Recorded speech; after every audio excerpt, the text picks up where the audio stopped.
Good morning, students. Today we start the electrochemistry lecture number 14, or the topic based on the electrolysis and electrolytic product. Now the next session for this is the Faraday first law and Faraday second law. So these laws is also known as electrolysis first law and electrolysis second law. Electrolysis first law and electrolysis second law is also known as Faraday first and second. So basic thing is electrolysis. So what is the electrolysis? Electrolysis is based on dissociation of ions.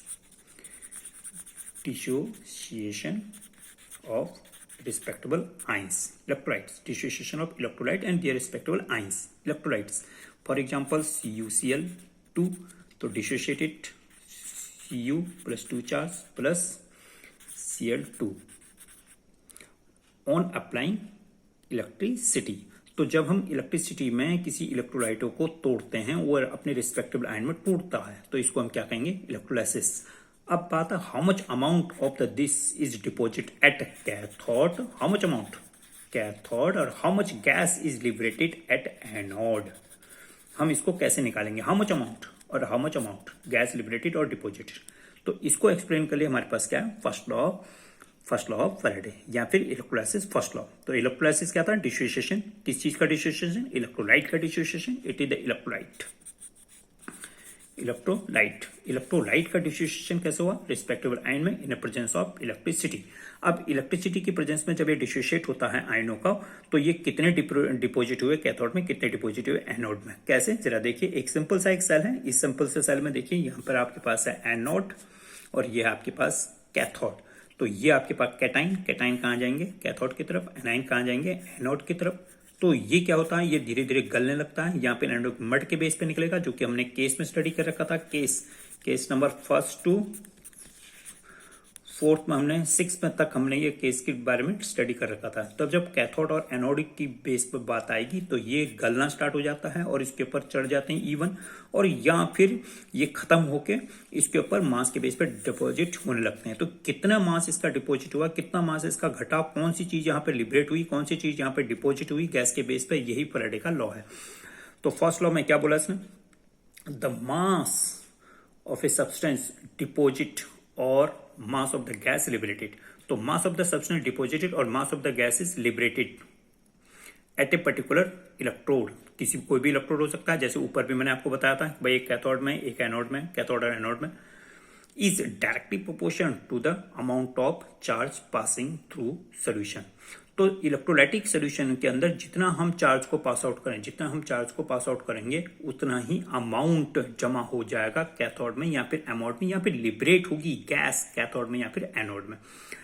तो formulated form, ये तो आपके पास लैंग्वेटिक है जिसमें आपको explain करने के लिए बोला जा सकता है. फॉर्मुलेटेड फॉर्म में लेके आए तो हम इसको इस फॉर्म से लिखेंगे. किस फॉर्म में लिखेंगे? तो मैंने आपको बताया था भाई डिस्चार्ज होगा, ये जो है डिस्चार्ज होने जा रहे हैं. तो डिस्चार्ज होने के लिए कल भी आपके पास था भाई, सोडियम था या फिर लिथियम इसके आगे था, देन उसके बाद हाइड्रोजन हो गया, देन उसके बाद मेटल्स में आ गए जैसे सिल्वर. तो ये इसका डिस्चार्ज पोजीशन ज्यादा जल्दी है, ज्यादा हाई है, तो ये जल्दी डिस्चार्ज हो जाएगा. तो एक कितना अमाउंट में डिस्चार्ज होगा, कितना डिपोजिट होगा, यही है directly proportion to amount of charge. तो M is directly proportion to charge. M directly proportion to charge. और आई क्या होता है? और डायरेक्टली प्रोपोर्शन को हटा दीजिए. पहले हम डायरेक्टली प्रोपोर्शन को हटाते हैं. डायरेक्टली प्रोपोर्शन को हटाएंगे, लग गया आपके पास जेड के ऊपर हम बात करने वाले हैं. और क्यू इक्वल टू क्या होता है? I multiply by T. Q equal to I multiply by T. Q equal to I multiply T. Q की वैल्यू रख दी और डायरेक्टली प्रोपोर्शन को हटा दिया. जेड आ गया, और क्यू और आई टी. टी क्या है इसमें? टाइम. आई क्या है इसमें? Ampere current. और जेड क्या है इसमें? इलेक्ट्रोकेमिकल इक्विवेलेंस भी हम इसे कहते हैं. It is also chemical equivalence. Electrochemical equivalence full नाम जरा देखिए इसका, इलेक्ट्रोकेमिकल इक्विवेलेंस. और एक कांस्टेंट वैल्यू है. और जेड जो एक कांस्टेंट वैल्यू है, ये एक जेड है तो कांस्टेंट वैल्यू, लेकिन डिफरेंट इलेक्ट्रोलाइट्स के डिफरेंट कटायन और डिफरेंट एनाइंस, मतलब कटायन के लिए भी अलग होगी, एनाइन के लिए भी अलग होगी, लेकिन इंडिविजुअल के लिए एक. जैसे हमारे पास आपने अभी क्या ले रखा था? CuCl2. CuCl2 के लिए ये एक जैसी वैल्यू है, CuCl2 के लिए एक जैसी वैल्यू है. लेकिन अगर मैं इसमें ZnSO4 को डालूं तो डेफिनेट बात है चेंज होगी ही होगी. तो सभी इलेक्ट्रोलाइट की जो कंपोनेंट है कैटायन और एनाइन डिफरेंट होगी. कैटायन के लिए डिफरेंट होगी, एनाइन के लिए, और वो भी डिफरेंट होगी इन दोनों इलेक्ट्रोलाइट्स के लिए. तो different electrolyte for the different cationic और anionic position, that is called Z. Z is the constant value. और what is the full form of the Z? Z की फुल फॉर्म क्या है? Electrochemical equivalence. Electrochemical other equivalent.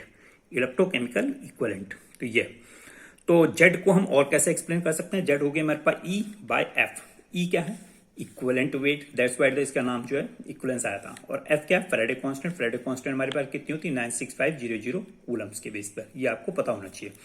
तो that is the formula.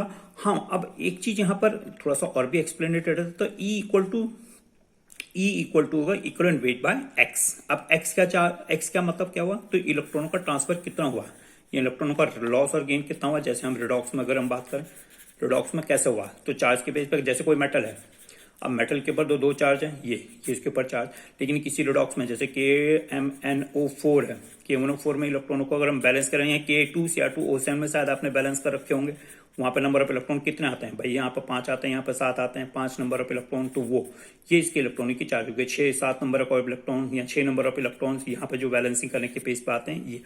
तो इन इलेक्ट्रॉनों के 6 number of electrons हो गए, या फिर किसी मेटल के अंदर होने वाले, या फिर कोई एसिड हो गया, जैसे HNO3 का पार्ट हो गया, इसमें कितने हैं H+ में, तो हाइड्रोजन आयन भी आ जाते हैं इसमें। तो X जो है अच्छा खासा इसमें एक्सप्लेनेटरी फैक्टर रहता है, जो कि 11th में हम पढ़ाया करते हैं।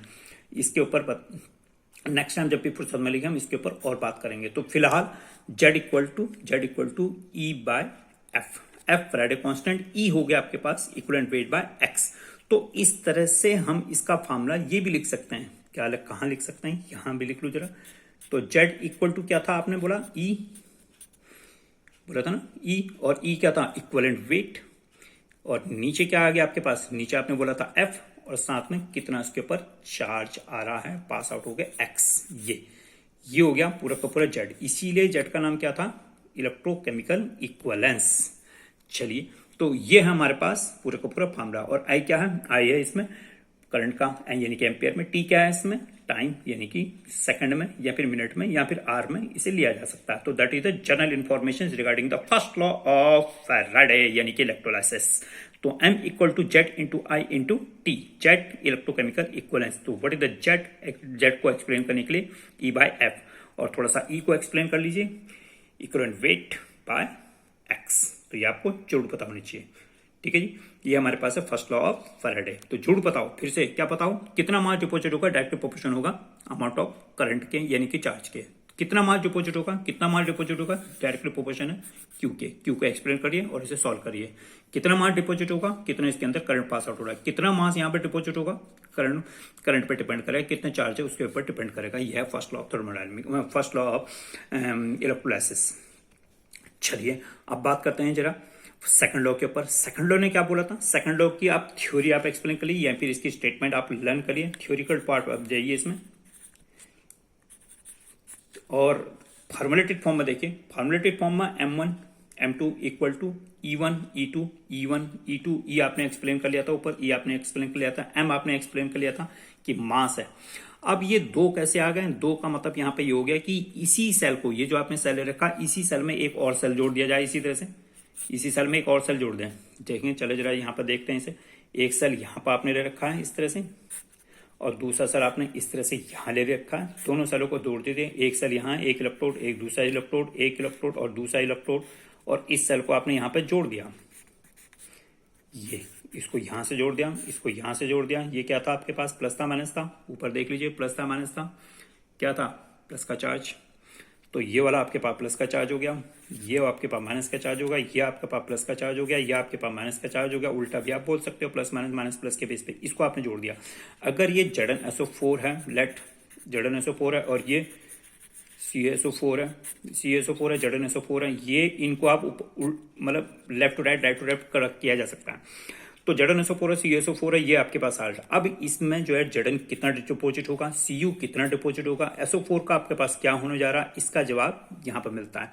तो W1 यानी कि वेट या फिर मास के, यहाँ पर कहीं कहीं पे बुकों में आपको W भी मिलेगा, W1 बाय W2, और अदर M1 और M2 इक्वल टू E1 और E2। तो मास नंबर 1, मास नंबर 2, और equivalent weight of the one, equivalent weight यानी भी इक्वलेंस के बेस पे मैं बोलूँ तो इक्वलेंस 1 इक्वलेंस 2, यहाँ पे दोनों का रेशियोज आपके पास आया करते हैं। ये आपको जरूर पता होना चाहिए।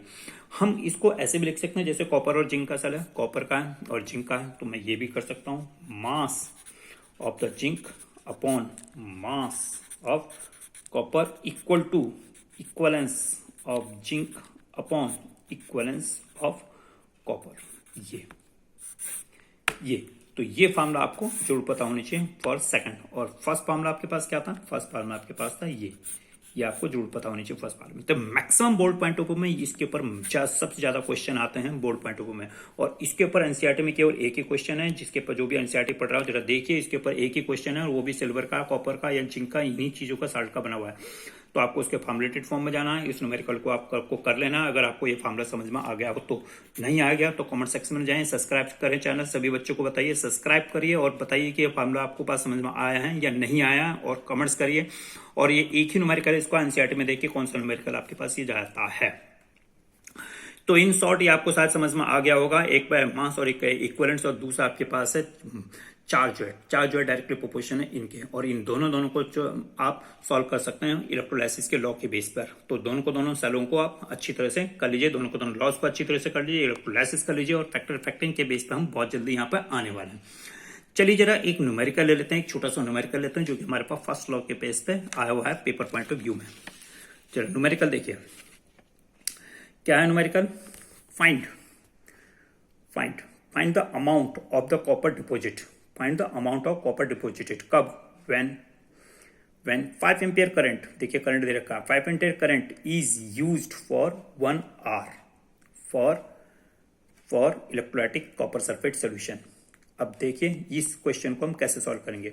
फाइंड आउट द अमाउंट, हमें कॉपर को बताना है, कॉपर हमारे पास कितना जमा होगा। क्वेश्चन देख लीजिए, ये इसका फॉर्मूला ये लगने वाला है, इसको देख लीजिए। चलिए हम इसे एक बार और सॉल्व कर सकते हैं, और सॉल्व करते हैं इसको, आगे नीचे चलते हैं, जरा देखते हैं इसे किस तरह से निकाला जा सकता है इसको। तो क्या क्या चीजें आपको इसमें गिवन है, पहले ये देख लीजिए क्या क्या चीजें आपके पास गिवन है। तो फॉर्मूला तो अभी पता चल गया, M = Z इंटू क्या आगे I इंटू टी, बिल्कुल ठीक बात। तो क्या गिवन है? I गिवन है, कितना गिवन है? 5 एम्पियर, बिल्कुल। T गिवन है, कितना गिवन है?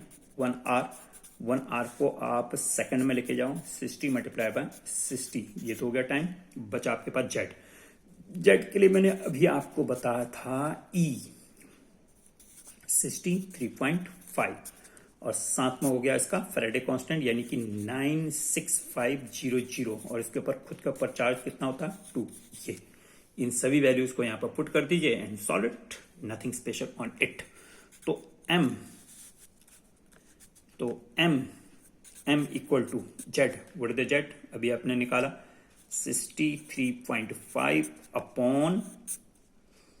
Upon 2 multiply 96500 into 5 into 1 into 60 into 60। ये 260 क्यों है? क्योंकि आपने इसे सेकंड में लेके आए, ये आपके पास सेकंड का, ये आपके पास क्या हुआ?